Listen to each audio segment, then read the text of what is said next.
Welcome to Dixie Elementary and happy tree week, everybody. We have Mr. Welch, Miss Gaines, and Miss Hort. You all know them. We are here to plant a brand new beech tree at Dixie Elementary. There's your brand new tree. So before we get started, I would love to know from you all. We'll start with you, Miss Sword. Why do you think it's important that Dixie get a new beech tree? I think it's especially important now with the situation that we have not being here, that the kids have something that they have stake in.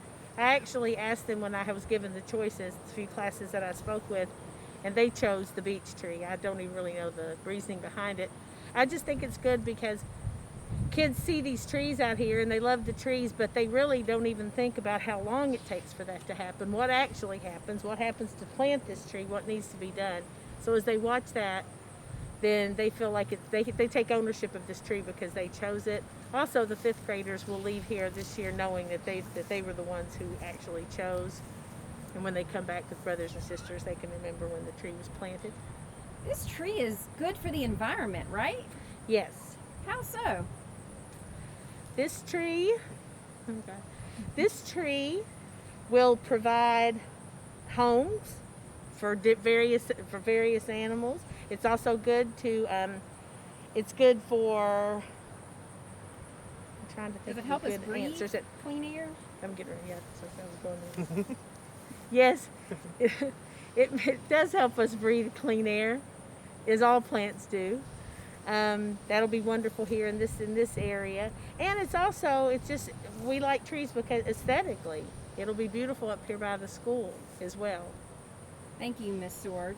Miss Gaines and Mr. Welch, do you think that your students might want to visit their beech tree even after they graduate high school, or maybe even bring their children to visit this beech tree?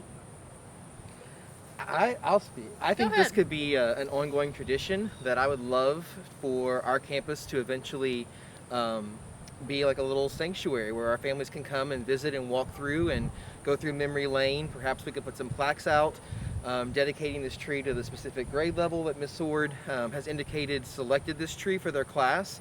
We are in the middle of the city, so the more trees that we can add, the better our air quality is going to be, the more beautiful our campus is going to be, and just a better overall environment for our students. So I would love to see this ongoing and maybe continue this in a tradition here at Dixie to add several trees and have our own little mini park for our families to enjoy. That sounds like so much fun. Miss Gaines, was there ever a tree that you can think of from your childhood, maybe in your yard or in your elementary school, that was special to you? I just remember a tree as a child in our front yard that was just a small.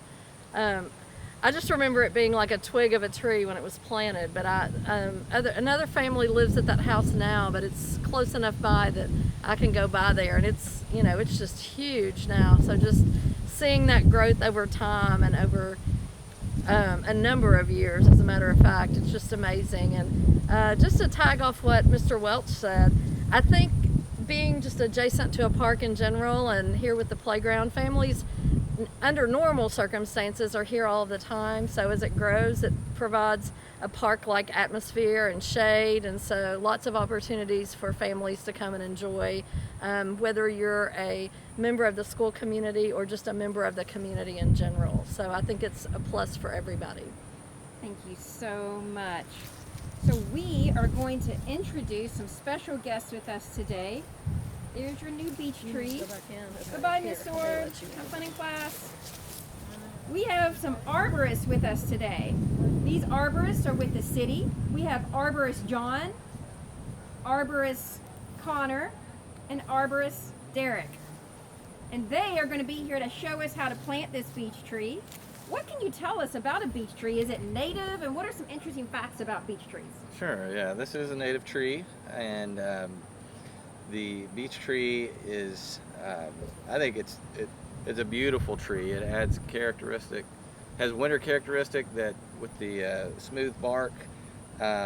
Because of the smooth bark, you'll see a lot of folks will carve their initials in this tree, so we would encourage you guys not to do that because that would harm the tree physically. But it's also, the wood from this tree is used to make furniture. Lots of beech trees have been used to make furniture. Probably you likely have some furniture in your house made from a beech tree. There is a thing about this beech tree that I read in one of the books. I don't know that it's true, and I wouldn't encourage you to try this out, but it was said that lightning never strikes a beech tree. I don't know if that's true or not. I know I camped out in a thunderstorm once at the gorge, and I looked around and we had beech trees, and I was grateful that and I didn't get struck. But I'm not encouraging you to go out in the rain and get near a beech tree. But yeah, that was I thought that was an odd little tidbit that may be more myth than fact. But yeah, this tree is beautiful. That has horizontal branching, which I think most trees, they either shoot upright and out. Some of them kind of base over like an umbrella, but this one is going to be more horizontal. And I think one of the teachers mentioned the wildlife that there beech nuts. You'll have lots of squirrels and other wildlife that will be attracted to this tree. So this is a great tree to choose for your old school. So Arborist John, you are an arborist for the Lexington-Fayette Urban County government. How did you get into that career pathway? What did you do to prepare for it? And what's a day look like in the life of a city arborist? Sure. So I went to school at UK. I have a degree in forestry, and I worked as an arborist on the commercial side, basically a tree service. And so every day, my life back then was climbing up and pruning or removing dead or hazard trees or diseased, dying trees. As a municipal arborist, it's kind of a blend of arboriculture and urban forestry, basically managing.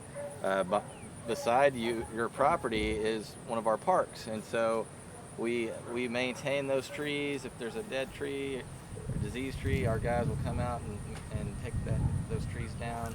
And so we're managing tracts of land and trees, whereas as an arborist, you're just going into one property and going up and taking care of all the trees on that property. But it's a little bit larger scale when you're a municipal arborist and municipal forester. So is being an arborist high in demand? It is. I think in Lexington we're about 300,000 population. That's a lot of folks that have their trees on their properties that need to be maintained. The trees in the urban environment need more attention than out in the woods. I mean, those trees you don't have, out in the woods you would consider it logging, but there's no arborists or tree guys going out. They kind of take care of themselves out in the woods. And so in the urban environment, there's really nothing natural about our soils, about how we build our cities. And so there's a lot more for a tree to kind of overcome to live a long life and to thrive. And so it does seem like there's been more and more companies that have popped up and more folks choosing this career path. All right, well, we're going to invite arborists to start planting this tree, and we'll give you all a few minutes to get that started. Mr. Welch and Miss Gaines are going to help you with that and put in the first shovel of dirt here in just a second.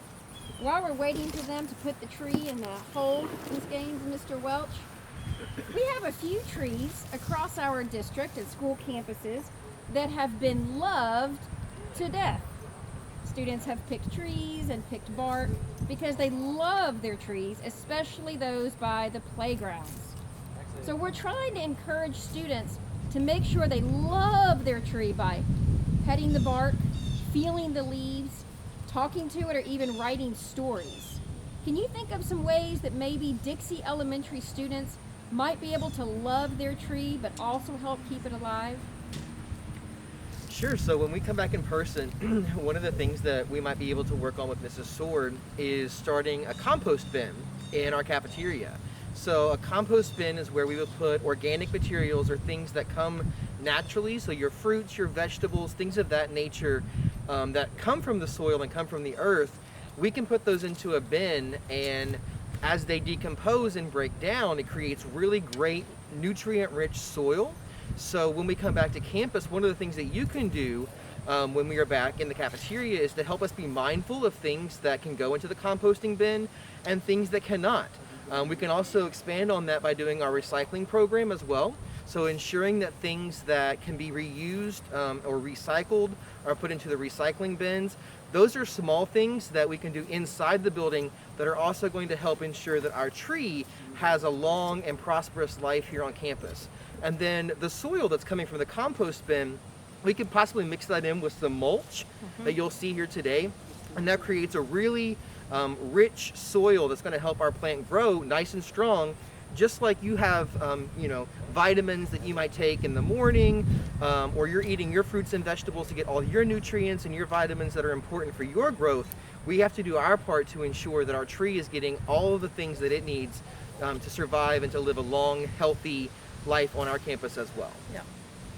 Did you want to add anything to that? Well, the only other thing I was going to say is we're going to be really sure that it's carefully marked and that we have students to model what that outside behavior looks like, because it is a new tree, so we want to be careful that we are mindful of where we're running and playing, and we don't want to pull on it or run over it or anything that might damage it as it's growing and its roots taking hold in the ground. So we'll have lots of conversations about that with students, because I know they'll have a lot of pride in the new tree. So It's so much fun to think about a banana peel or coffee grounds from inside the school turning into compost to help your new beech tree, which, wow, looks like is already in the ground. So we're going to invite Mr. Welch and Miss Gaines to put some soil around the tree.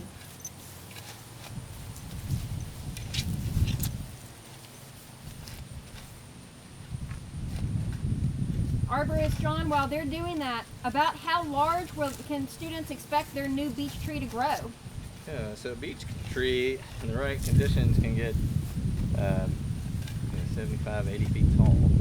So that's pretty.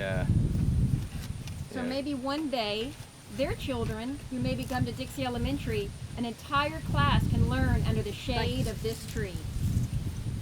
Thank you all so much, Miss Gaines, Miss Sword, Mr. Welch. Thank you to the city arborist. Students, we can't wait for you to see your tree in person when you're able to come back and visit your new beech tree. Happy Tree Week! thank you.